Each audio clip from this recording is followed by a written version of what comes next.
আপনারা সাউন্ড বক্সের কাজ করছেন আর একদিন মাত্র বাকি আছে আপনার আছে এই মাহফিলের, তো সেক্ষেত্রে সাউন্ড বক্স কি একদিনে আপনারা কমপ্লিট করতে পারবেন? ইনশাল্লাহ আমাদের কিছুক্ষণের মধ্যেই বক্সের সেটআপ কমপ্লিট হয়ে যাবে, মাইক আগামীকাল হয়ে যাবে। ও মাইক মানে কাজ কি 1/3 হয়েছে এখনো? মাইকের সেটআপ 3 ভাগের 2 ভাগ হয়ে গেছে, 1 ভাগ বাকি আছে। মাইকের সেটআপ 3 ভাগের 2 ভাগ হয়ে গেছে আর 1 ভাগ বাকি আছে, যেটা আপনারা আজকে রাত্রে কি এই সারা রাত করবেন? আগামীকাল দেখা গেছে অল সাবজেক্ট হয়ে যাবে। মানে আজকে রাত্রে চেষ্টা করব, সারা রাত করবেন, কাজ করবেন আজকে সারা রাত কাজ। মানে আপনারা কি এই 2 দিন আছে 24 ঘন্টা করে 48 ঘন্টা একদম ফুল ডিউটি করছেন? ফুল ডিউটি। ও আচ্ছা, ধন্যবাদ। প্রজেক্টর আজকে এই যে আপনার আদ্দিন সকিনা মেডিকেল কলেজে আপনার প্রজেক্টর এইখানে নিয়ে আসছেন, আশা করি আর একদিন টাইম আছে, এই টাইমের ভিতরে কি আপনি প্রজেক্টর গুলো সম্পূর্ণ কমপ্লিট করতে পারবেন? সম্ভব সম্ভব। সম্ভব।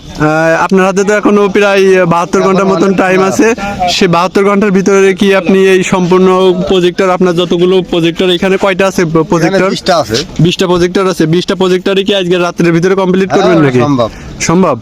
আচ্ছা, ধন্যবাদ ভাই। আপনার এই পর্দা যে এগুলো এখনো তো কমপ্লিট হয়নি, যেহেতু একদিন বাকি আছে, আর এর ভিতরে আজকেরা কি কমপ্লিট দিবেন নাকি কালকেরা কমপ্লিট দিবেন?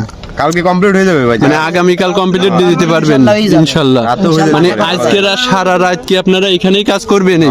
মানে আপনাদের কোনো অবসরের কোনো টাইম নেই, আজকেরা আজকে সারা রাত কাজ করবেন, যেহেতু একদিন পরেই মাহফিল শুরু হয়ে যাবে, সেক্ষেত্রে আপনারা আছে এখানে সারা রাত আজকেরা কাজ করা লাগবে। আগামীকাল কেউ কি এরকম সারা রাত কাজ করা লাগবে? না না, কালকের আর ভিতরে কমপ্লিট হয়ে যাবে, তাই তো? তার মানে আমরা দেখতে পারবো যে কালকেরা বিকেলে আসলে এখানে সম্পূর্ণ সাইমানা কমপ্লিট দেখতে পারবো ইনশাল্লাহ। ঠিক আছে ভাই, এই মাহফিলের কি আপনার সম্পূর্ণ কাজ আগামী কালের ভিতরে কি কমপ্লিট হবে? আর মাত্র একদিন টাইম আছে, সেক্ষেত্রে কি এগুলো কমপ্লিট করতে পারবেন? অবশ্যই কমপ্লিট হবে ইনশাআল্লাহ। আচ্ছা, ঠিক আছে, ধন্যবাদ।